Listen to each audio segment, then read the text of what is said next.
Good morning, students.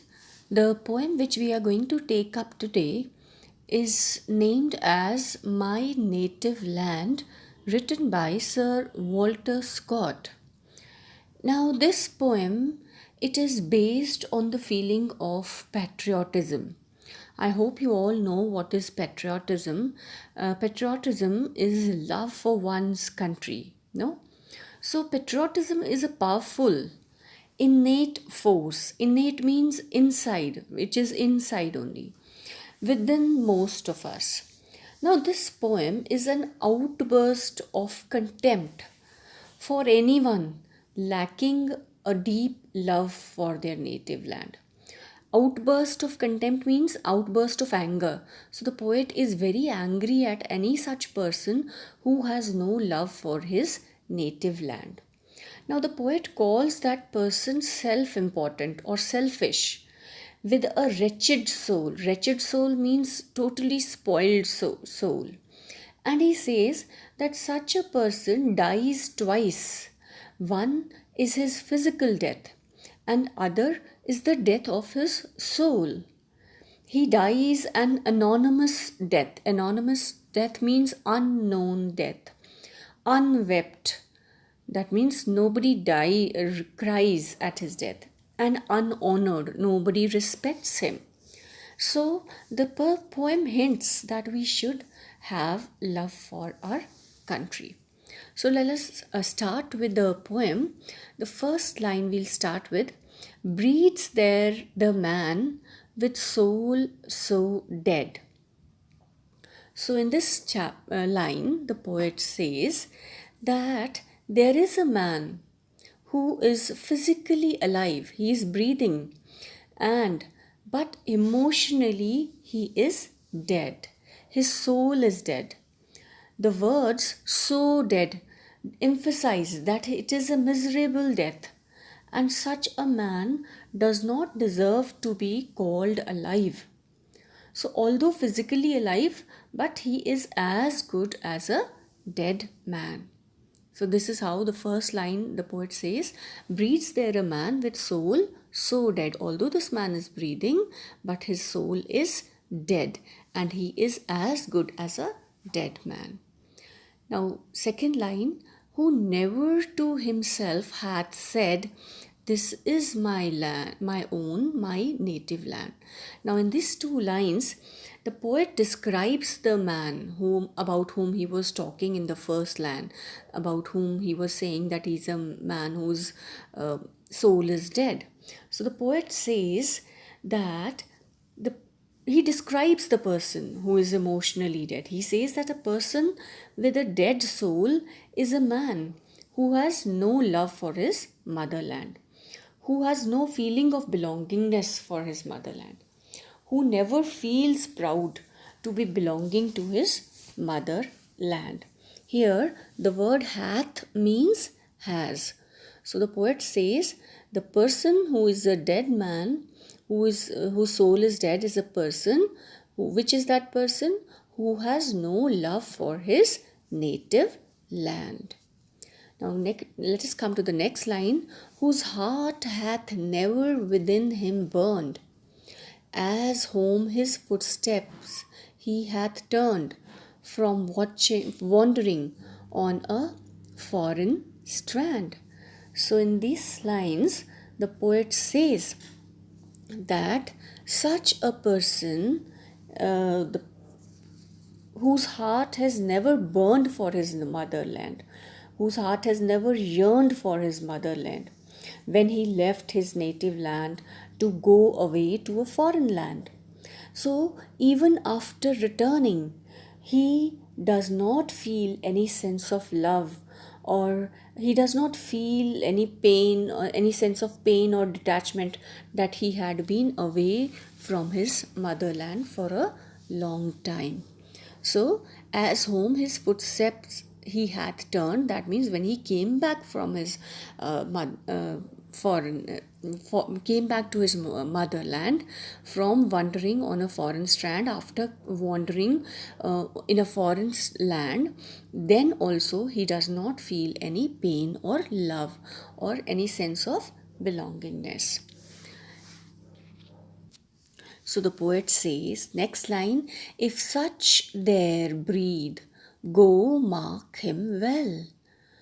So, the poet in this line tries to say that if you ever meet such a man, if you ever find such a man, if you ever find a man without any love for his motherland, just take a note of him. Mark him well means just notice him, just take a note of him or watch him carefully. For him, no minstrel raptures swell.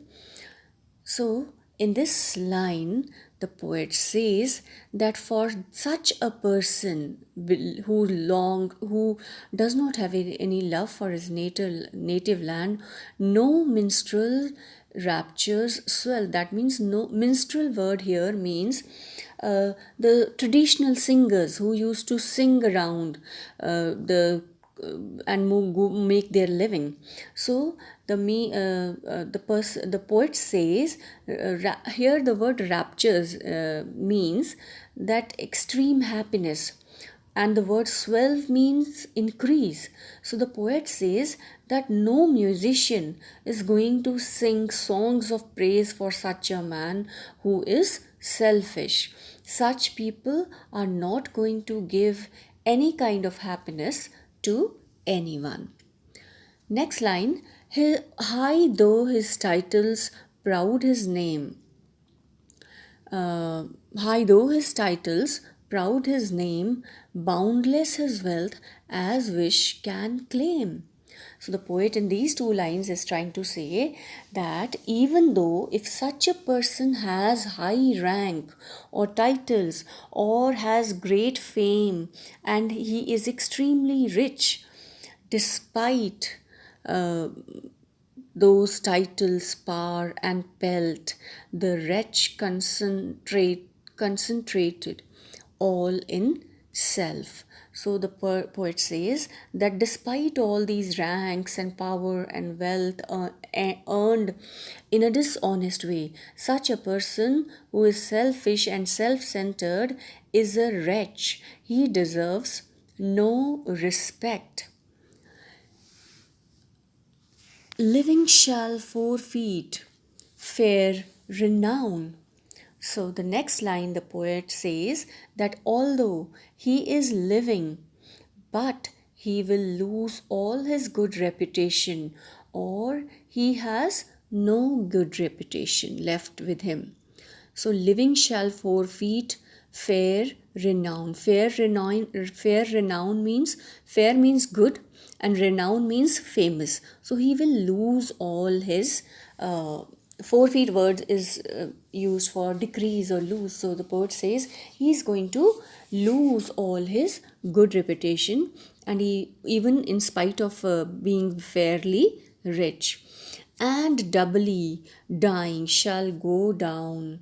So the poet says that such a person, a traitorous or unpatriotic person, will die two deaths. One is his physical death when his breathing will stop, and second is his existence from the earth, because people never remember such a person after that. Like even after the person dies, if a person has lived a good life, people remember him. Like we remember many people who have lived the life of patriotism. We remember Gandhiji, we remember Bhagat Singh, no, but such a person who has no patriotism, who has no love for his motherland, will die two deaths. One is his physical death, and other is the death.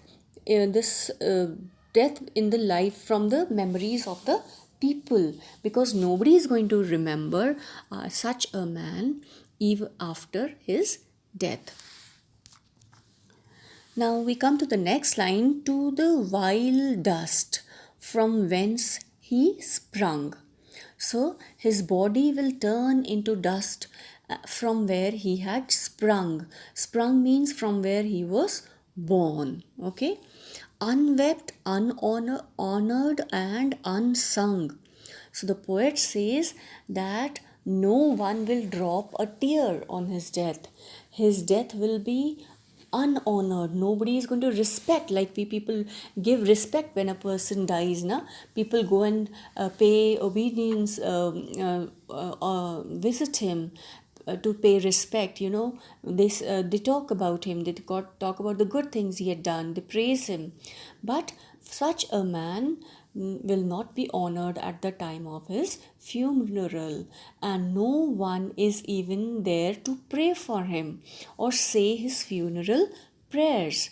So through this poem, the poet tries to teach us a beautiful value of patriotism and shows us what will be our condition without the love for motherland.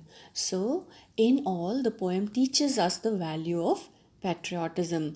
Actually, we call our land our motherland, and it is, definite that we must have love for our motherland. We must have a feeling of longing for, like we have feeling and love for our family members. Same way, we should have love and patriotism and longingness for our motherland. Thank you, children. I hope you might have understood this poem. So just go through this poem and just ponder about the values which the poet is trying to give us. That is patriotism. Thank you and have a nice day.